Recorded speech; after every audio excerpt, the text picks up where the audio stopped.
Most people would give an arm and a leg to be a Hollywood star because Hollywood is one of the most prestigious industries in the world to be a part of. But these people we are about to talk about are no ordinary people. They have their fair share of fame and glory. And despite how mighty Quentin Tarantino was in Hollywood, these A-list actors did not budge in rejecting his movie roles. Some for no reason at all. Will Smith.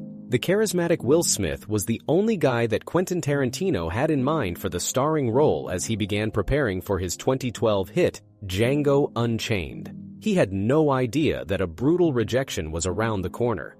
In Tarantino's eyes, Will Smith was perfect for the role. As a matter of fact, in line with his vision for the movie, he curved the role and plot to suit Will's character, such that no one else would fit as perfectly. Sadly, he never factored that Will Smith might reject his offer as soon as he got the script. At first, Will was excited. There was no reason not to be. Tarantino was a big name in the industry, and so was Will. It seemed like a perfect match, and he could not wait to get into the story and learn more about Django, a freed slave who was trying to save his wife from a cruel plantation owner. However, as he got farther into the plot, he discovered that retribution, rather than love, was the movie's central theme, and unfortunately, that did not sit well with him. While Will Smith is renowned for his captivating performances and dedication to whatever role he plays, he is a bit choosy regarding movie plots and overall messages. As far as Django was concerned, Will believed that the movie's overarching theme did not suit his personal preferences, and so he rejected the role on those grounds. Even though Will rejected the role, Tarantino had no choice but to offer it to someone else who had similarities to Will as far as the role was concerned. And in the end, the role was given to Jamie Foxx, Jennifer Lawrence. No doubt, Jennifer Lawrence would have been the perfect choice in Quentin's opinion to play the complicated and mysterious Daisy Domergue in the 2015 epic movie, The Hateful Eight. However, if there is anything life teaches, it's that not every plan made goes without a hitch.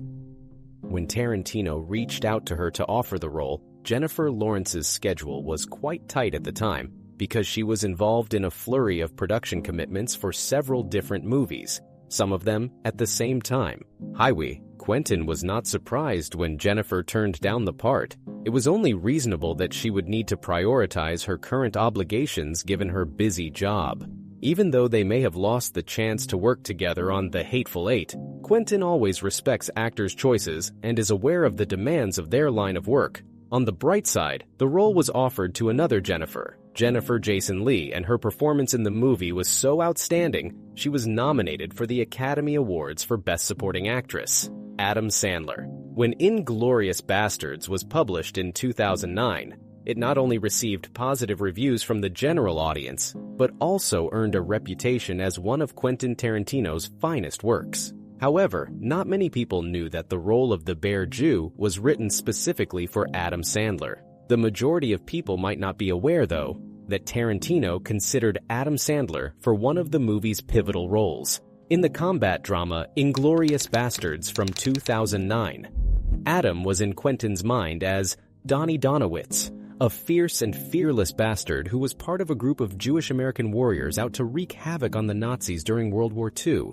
Even though Adam is mostly known for playing comedy roles, Quentin had designed the character of Donnie to have a great sense of humor and be calm under pressure, and he had no doubt that Adam would take on the character well. However, once again, destiny had other ideas, because around that time, Adam was given the chance to play the lead in another movie, a comedy called So Adam Had a Choice, to accept Tarantino's role or accept to star in Funny People. Ultimately, Adam decided to go with Funny People, which turned out to be a success in its own right. Sylvester Stallone. Everyone is aware that Sylvester Stallone is an A-list actor and will undoubtedly catch viewers' attention when he appears on film. However, he has rejected Tarantino's offer, not once, but twice. Stallone is a sought-after actor primarily because of his charm, authoritative presence, and distinctive speaking style, as well as his ability to fully inhabit any character he plays. Therefore, it was not surprising when Tarantino made him his first choice for the 1997 film Jackie Brown. Tarantino eagerly offered Stallone a role because it was created with the actor's characteristics and persona in mind. Tarantino was certain that Stallone would accept the offer with joy. But when Stallone declined the offer, he received the shock of his life. To make matters worse, Stallone gave no concrete reason for why he turned the role down, and this puzzled everyone, especially Tarantino himself. But the producer refused to give up. Again, Tarantino offered Stallone yet another role for his 2007 movie, Death Proof. He was to play the role of Mike McKay, another role specially built for his character. According to some reports and speculations, Stallone was both stunned and speechless when he received the offer.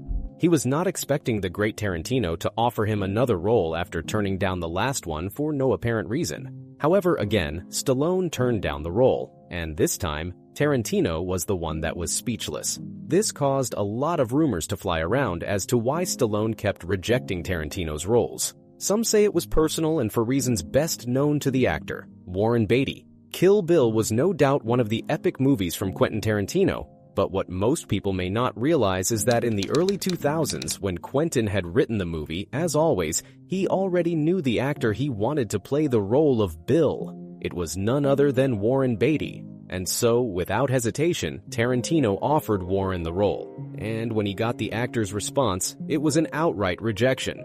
When asked the reason, Warren said the role would have him travel all the way to China, and he did not feel like making that trip. According to him, China was way too far, and so he rejected Tarantino's offer because of that.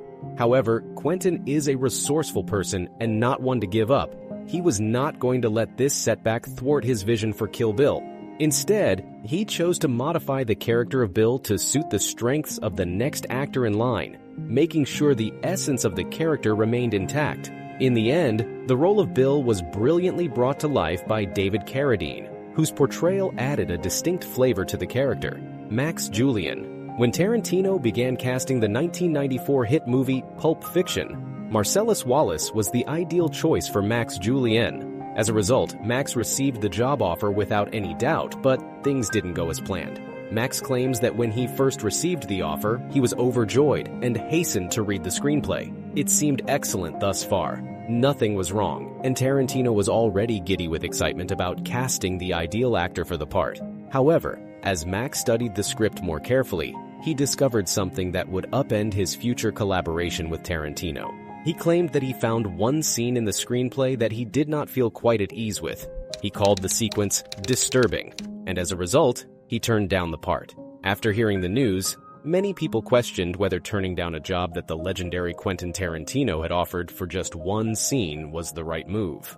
It is believed that while Quentin Tarantino is a legend in writing and directing Hollywood movies, he was a bit extreme in how he treated his actors. Perhaps this explains all the rejections. However, Tarantino is not the only strict and extreme one.